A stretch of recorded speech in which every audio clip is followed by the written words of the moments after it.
ને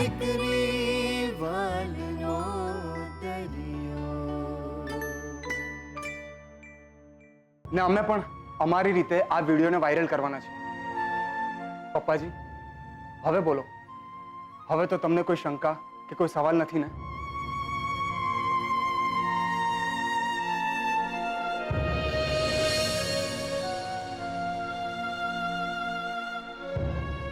નહીં નહીં પપ્પાજી, મેં જે કંઈ પણ કર્યું છે એ આપણા પરિવાર માટે જ કર્યું છે. તમે બસ હવે કિંજલને માફ કરી દો.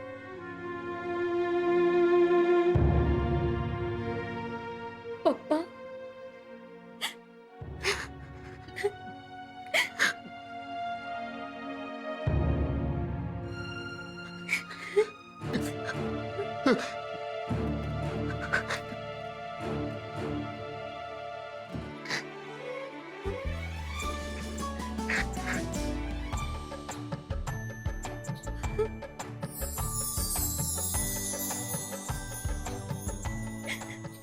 સાચે પપ્પા, પપ્પા I love you so much.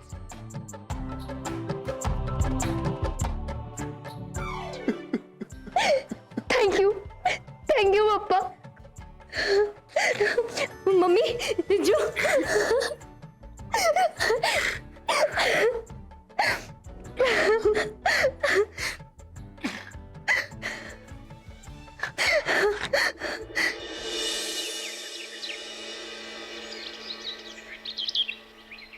હે ભગવાન, આજથી હું મારા જીવનની નવી શરૂઆત કરવા જઈ રહી છું. આશીર્વાદ આપજો. અરે વાહ, આશીર્વાદ મળી ગયા. તરત જ તથાસ્તુ.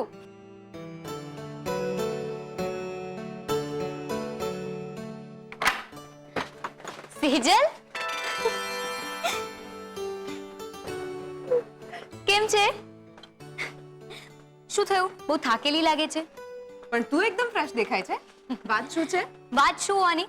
બધું બરાબર થઈ ગયું સમજ, ગઈકાલ રાતથી. અરે સેજલ, તું ક્યારે આવી? બસ હમણાં જ. અને બંને બહેનો વાતો પણ કરવા લાગી. સારું, ત્યાં વડોદરામાં બધું કામકાજ બરાબર પતી ગયું ને?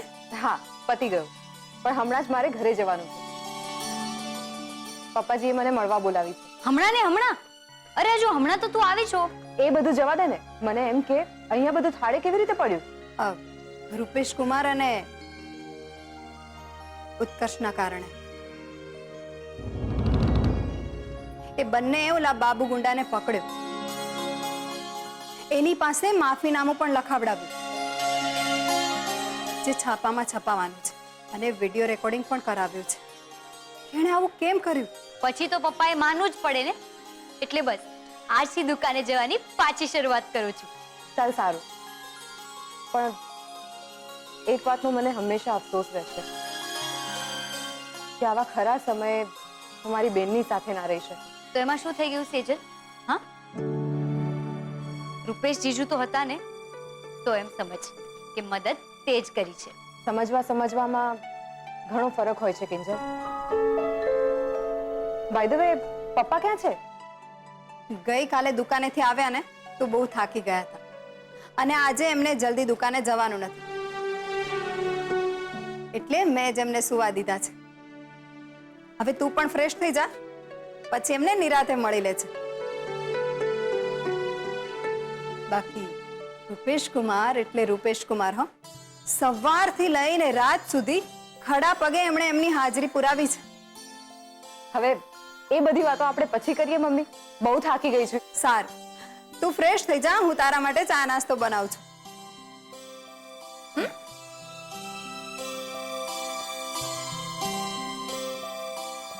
મને નથી લાગતું કે સેજલને થાક કામનો લાગ્યો હોય. નક્કી આ કોઈ માનસિક થાક લાગી રહ્યો છે. વાત કરવી પડશે.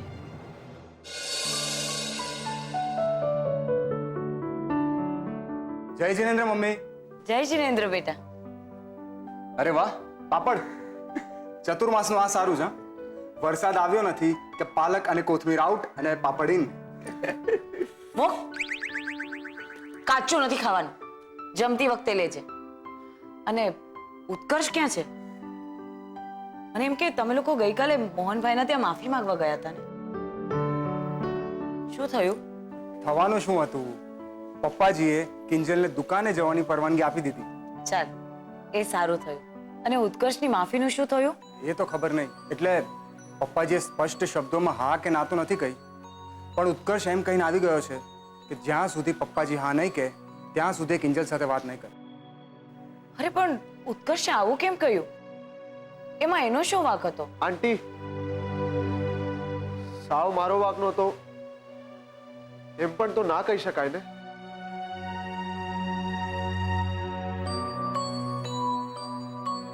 કિંજલ સાથે વાત કરતા, એની નજીક જતા, એનો હાથ પકડતા પહેલા મારે એ બાબત વિચારવું જોઈતું હતું. પણ હું મારા પ્રેમ આગળ નબળો પડ્યો. કિંજલે મને કહેલું પણ ખરું કે એ વખતે ત્યાં ઝાડ પાછળ કોઈ ઊભું છે, છુપાઈને ફોટા લઈ રહ્યું છે. પણ મેં જ એની વાતને મસ્તીમાં કાઢી નાખેલી. જો ત્યારે હું ઝાડ પાસે ગયો હોત ને સરખી તપાસ કરી હોત ને, તો આ ફોટાનું અને બાબુલાલનું પ્રકરણ બન્યું જ ના હોત. હશે બેટા, પણ મને લાગે છે જો તારો પ્રેમ આટલો સાચો છે ને, તો તને ભવિષ્યમાં મોહનભાઈની માફી અને કિંજલનો સાથ બંને ચોક્કસ મળી જ જશે. આ તું કહી રહી છે મમ્મી? ભૂલી ગઈ? થોડા દિવસ પહેલા તો ઉત્કર્ષને તું કિંજલને ભૂલી જવાની સલાહ આપતી હતી. સાચું છે બેટા, પણ પહેલા મને ઉત્કર્ષની વાતોમાં પ્રેમ સંભળાતો હતો, જ્યારે અત્યારે બલિદાન દેખાઈ રહ્યું છે. અને માણસ બલિદાન ત્યારે જ આપે જ્યારે એનો પ્રેમ સાચો હોય. ખૂબ સુખી થાજે બેટા. અને જેને પ્રેમ કરે છે એના સુખનો હંમેશા પહેલા વિચાર કરજે.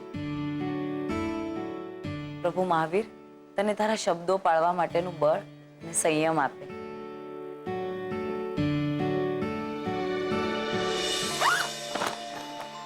સેજલ દીદી, બહુ થાકેલા લાગો છો.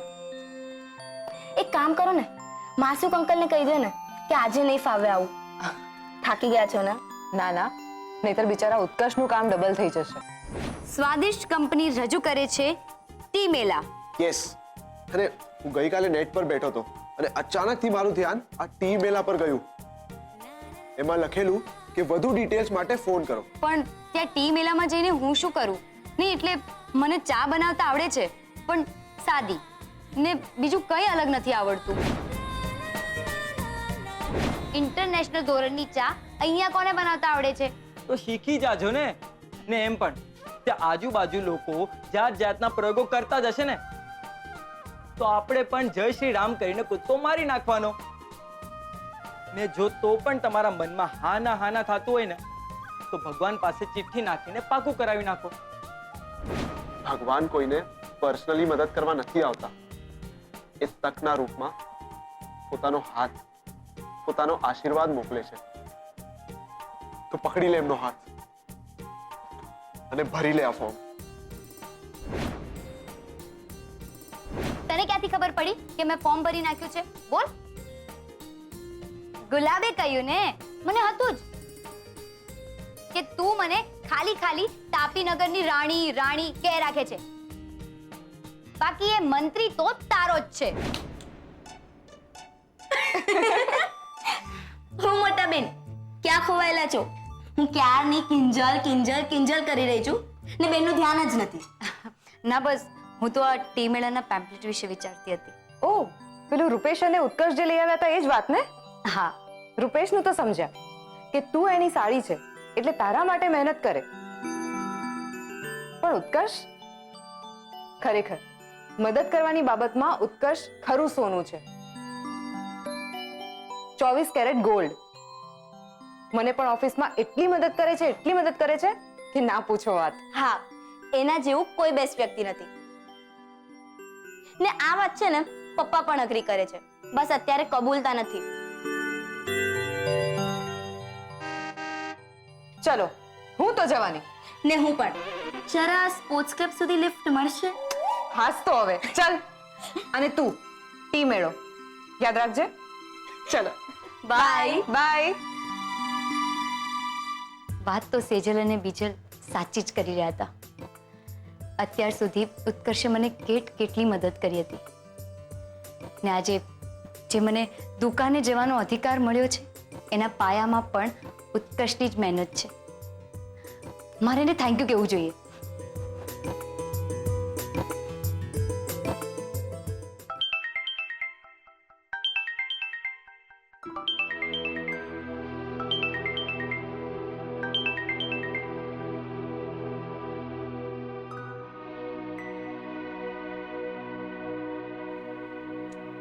લાગે છે પપ્પાને આપેલા વચનને પાળવા માટે ફોન નથી ઉપાડી રહ્યો.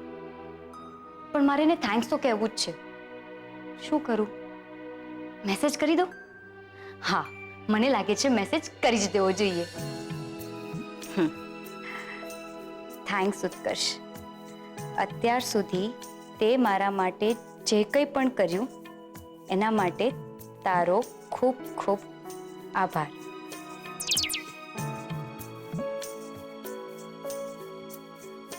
આભાર માની રહી છે? શું કરું? સામો જવાબ આપું? ના ના, ક્યાંક આવું કરવાથી મોહન અંકલને આપેલું વચન તૂટી જશે તો? અને જો જવાબ નહીં આપું તો કિંજલને ખરાબ લાગી જશે. શું કરું? એક કામ કરું છું, હું પણ SMS કરી દઉં છું. આભાર માનવાની કોઈ જરૂર નથી. મેં એ જ કર્યું જે મારે કરવું જોઈતું હતું. બાય.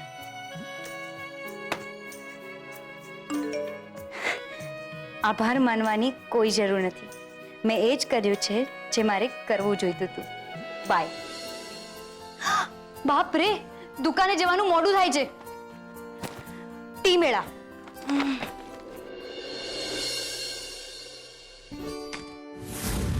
અરે આ શું? ગુંડાએ માંગી કિંજલ ભટ્ટની માફી? અરે વાહ, આ તો છપાઈને આવી ગયું. અને મને ખુશી એ વાતની છે કે તું સારો દીકરો ભલે બની ન શક્યો, પણ જમાઈ તરીકેની તારી ફરજ બહુ સરસ રીતે નિભાવી રહ્યો છે. Thank you. પણ આનો હકદાર માત્ર હું જ નથી, મારે ઉત્કર્ષને પણ કહેવું પડશે. સેજલ, તું આવી ગઈ વડોદરાથી? મને કહેતી પણ નથી. સુખી રે બેટા. અરે ભાઈ, તને એટલા માટે નહીં કીધું હોય કે એ તને સરપ્રાઈઝ આપવા માંગતી હશે. અને વેલકમ બેટા. ભાઈ, તે તો ડંકો વગાડી દીધો ને વડોદરામાં. અચ્છા, મને એ કે તને કેવું લાગ્યું? એટલે આપણો પ્રોજેક્ટ, લોકેશન બધું કેવું લાગ્યું? ખૂબ જ સરસ પપ્પાજી. અને 24 બંગલાનો પ્રોજેક્ટ એ કોઈ નાની સોની બાબત તો છે જ નહીં ને. પણ પપ્પાજી, ત્યાં સાઈટ પર મેં એક વાત જોઈ. આપણે સુરતથી જે ટાઇલ્સ મંગાવીએ છીએ ને એ મોંઘી પડે છે. તો એના કરતા આપણે ભાવનગરથી મંગાવીએ ને તો આપણને સસ્તી પડે. અને સારી બાબત તો એ છે કે ક્વોલિટી સાથે કોઈ કોમ્પ્રોમાઇઝ નહીં. આઈ એમ ઇમ્પ્રેસ્ડ.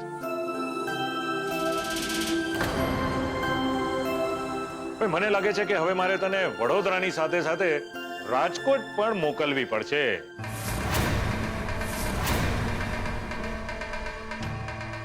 રાજકોટ? ક્યારે? ક્યારે શું, આજે, અત્યારે જ જઈશ ને. અરે આટલો બધો વિચાર નહીં કર, મજાક કરું છું. હા, કદાચ આવતી અઠવાડિયે જવાનું થાય પણ ખરું, પણ હજુ કઈ પાક્કું નથી. મને એમ કે તું મને જ મળવા અહીંયા આવી છે ને? હા. ના, હાસ તો બેટા, હું જાણું છું તું મને મળવા આવી છે, પણ મને લાગે છે કે તું મને મળવા આવી છે તો સાથે સાથે રૂપેશને પણ મળી જ લે. નહીં તો પાછો તને ગુસ્સો કરશે કે ઘરમાં પણ ઓફિસનું કામ. હે, જા.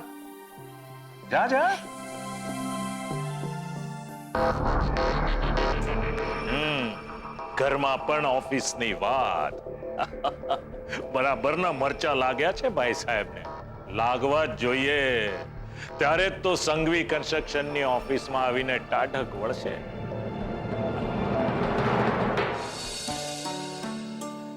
અરે શું થયું? એ તું તારી જાતને જ પૂછ. ઘરે આવી તો પણ ઓફિસની જ વાતો. પપ્પાજી, આપણે ટાઇલ્સ ભાવનગરથી મંગાવીએ તો? ઓહો, 24 બંગલાનો પ્રોજેક્ટ, વાવ! કારણ કે હું તો ત્યાં નીચે હતો જ નહીં. સોરી બાબા, પણ પપ્પાજી મને ફોન કરીને બોલાવે તો મારે સાચા ખોટા મોઢે એમની સાથે વાત તો કરવી પડે કે નહીં? કાં તો પછી એમને કહી દઉં, સોરી પપ્પાજી, અત્યારે મારો તમને જવાબ આપવાનો સહેજ પણ મૂડ નથી. અત્યારે તો મારા ગુસ્સામાં લાલ થઈ ગયેલા રૂપેશના ગાલ ખેંચવાનો મૂડ છે. એમ ગાલ ખેંચવા છે? અને આ રૂપેશને એની સેજલને આખે આખી ખેંચવું. જાને એ રૂપેશ, અત્યારે આપણે રૂમમાં એકલા છીએ ને, તો એ વાતનો ફાયદો નહીં ઉપાડ. ઓકે? રૂમમાં આપણે બે એકલા છીએ એ વાતની તું મને ચેતવણી આપી રહી છે કે પછી આમંત્રણ? હા, જાને હવે. અરે જતો તો હું રહ્યો હતો તારાથી દૂર જ્યારે તું વડોદરા ગઈ હતી. ખોટી વાત. રૂપેશ, તું હંમેશા હંમેશા માટે મારી સાથે જ હોય છે. અને રહી વાત પ્રોજેક્ટની, તો પ્રોજેક્ટ ખરેખર ખૂબ જ સરસ છે. તારે એકવાર જોવા જેવો છે. કેટલી લીલોતરી, કેટલી વિશાળતા. Good, very good Sejal. આ જ રીતે તારે પ્રોજેક્ટના વખાણ કરે રાખવાના છે અને રૂપેશને સંઘવી કન્સ્ટ્રક્શનની ઓફિસ સુધી ખેંચી લાવવાના. જો સેજલ, તે ફરીથી તારા કામની વાત શરૂ કરી દીધી ને, પણ તને સ્પષ્ટ વાત કહી દઉં છું આજે એક, કે આજ પછી તે ક્યારેય પણ તારા કામની કે સંઘવી કન્સ્ટ્રક્શનને લગતી વળગતી કોઈ પણ વાત કરી છે ને, તો હું તારી સાથે બોલવાનું બંધ કરી દઈશ. અરે ઓકે, નહીં, આજથી રેતીની સિમેન્ટની કોઈ પણ વાત નહીં. પણ તે જે કિંજલની મદદ કરી છે ને, એ બાબત માટે તો મારે તને થેન્ક યુ કહેવું જ રહ્યું. એમ તો કહે ને થેન્ક યુ. આ રૂમમાં એમ પણ આપણે બે એકલા જ છીએ. અચ્છા, તો આને મારે શું માનવું?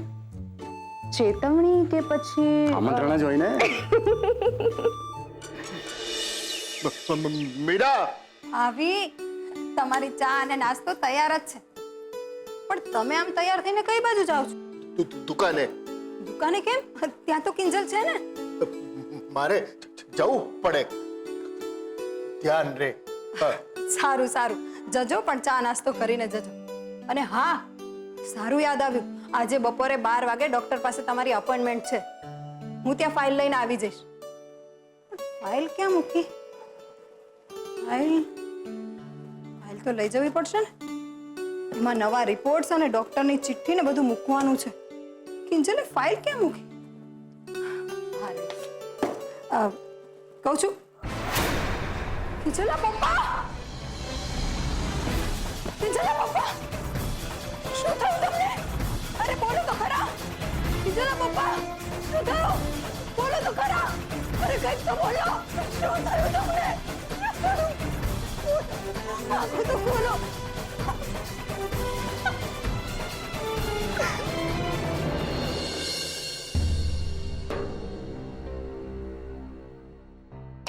મમ્મીજી, એવી રીતે કેવી રીતે અચાનક પડી ગયા પપ્પાજી? મને ખબર, હું તો એમની સાથે વાત કરતી હતી ને આજે ડોક્ટરને બતાવવા જવાનું હતું, એટલે ત્યાં ફાઇલ શોધતી હતી અને જોયું તો અચાનક અહીંયા પડી ગયા. દવા તો બરાબર લેતા હતા ને પપ્પાજી? મમ્મી, મીરાબેન, મારો બી તમને દવા બાબતનો જ પ્રશ્ન છે. મોહનભાઈ દવાઓ તો બરાબર લેતા હતા ને? જરા એમની દવાની ડબ્બી દેખાડશો મને? એક મિનિટ.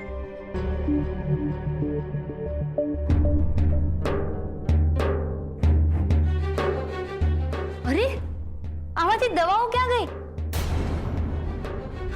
મમ્મી, તને પણ યાદ છે ને કે આ વખતે હું 7 દિવસની એક સાથે દવા લાવી હતી અને એ પણ 2 દિવસ પહેલા? તો પછી દવાઓ ગઈ ક્યાં? મોહનભાઈના પેટમાં.